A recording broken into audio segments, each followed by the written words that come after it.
The word is hail, and it has a great definition as well. I'm not talking about the stuff that falls from the sky and hits you on the head. I'm talking about this definition, to greet or acclaim enthusiastically, which is, I think, how our words will be received if we stand on these 4 things. So what do they stand for? See if you can guess. The H, honesty, of course. Being true in what you say, being straight and clear. The A is authenticity, just being yourself. A friend of mine described it as standing in your own truth, which I think is a lovely way to put it. The I is integrity, being your word, actually doing what you say, and being somebody people can trust. And the L is love. I don't mean romantic love, but I do mean wishing people well. For 2 reasons. First of all, I think absolute honesty may not be what we want. I mean, my goodness, you look ugly this morning. Perhaps that's not necessary. Tempered with love, of course, honesty is a great thing. But also, if you're really wishing somebody well, it's very hard to judge them at the same time. I'm not even sure you can do those 2 things simultaneously. So hail. Also, now that's what you say, and it's like the old song, it is what you say, it's also the way that you say it. You have an amazing toolbox. This instrument is incredible, and yet this is a toolbox that very few people have ever opened. I'd like to have a little rummage in there with you now and just pull a few tools out that you might like to take away and play with, which will increase the power of your speaking. Register, for example. Now, falsetto register may not be very useful most of the time, but there's a register in between. I'm not going to get very technical about this for any of you who are voice coaches.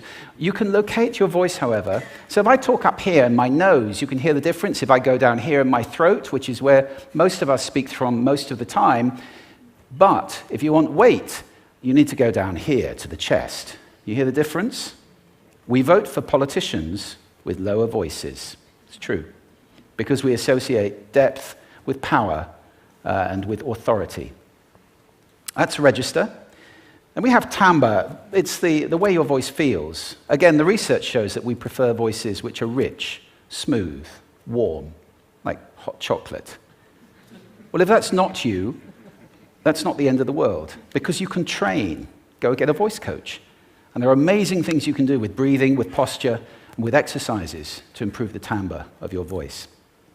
Then prosody. I love prosody. This is the sing-song, the meta-language that we use in order to impart meaning. It's route 1 for meaning in conversation. People who speak all on one note are really quite hard to listen to if they don't have any prosody at all. That's where the word monotonic comes from, or monotonous, monotone. Also, we have repetitive prosody now coming in, where every sentence ends as if it were a question, when it's actually not a question, it's a statement. And if you repeat that one over and over, it's actually restricting your ability to communicate through prosody, which I think is a shame. So let's try and break that habit. Pace. I can get very, very excited by saying something really, really quickly, or I can slow right down to emphasize. And at the end of that, of course, is our old friend, silence. There's nothing wrong with a bit of silence in a talk, is there? We don't have to fill it with ums and ahs. It can be very powerful. Of course, pitch often goes along with pace to indicate arousal, but you can do it just with pitch. Where did you leave my keys? Where did you leave my keys? It's a slightly different meaning in those 2 deliveries. And finally, volume. I can get really excited by using volume, sorry about that if I startled anybody, or I can have you really pay attention by getting very quiet. Some people broadcast the whole time. Try not to do that. That's called sodcasting. Imposing your sound on people around you carelessly and inconsiderately. Not nice.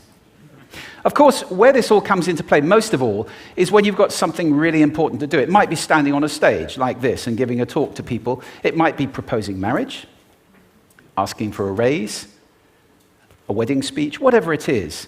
If it's really important, you owe it to yourself to look at this toolbox and the engine that it's going to work on. And no engine works well without being warmed up.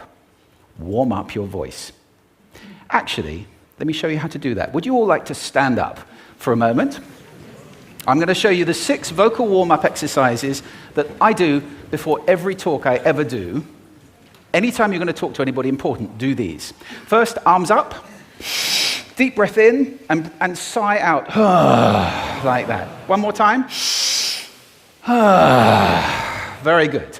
Now we're going to warm up our lips, and we're going to go bo, bo, bo, bo, bo, bo, bo, bo. Very good. And now, just like when you were a kid.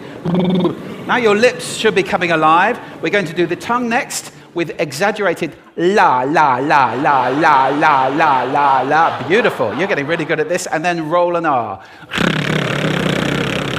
That's like champagne for the tongue. Finally, and if I can only do one, the pros call this the siren. It's really good. It starts with we and goes to or. The we is high, the or is low. So you go wee, oh, wee. Fantastic. Give yourselves a round of applause.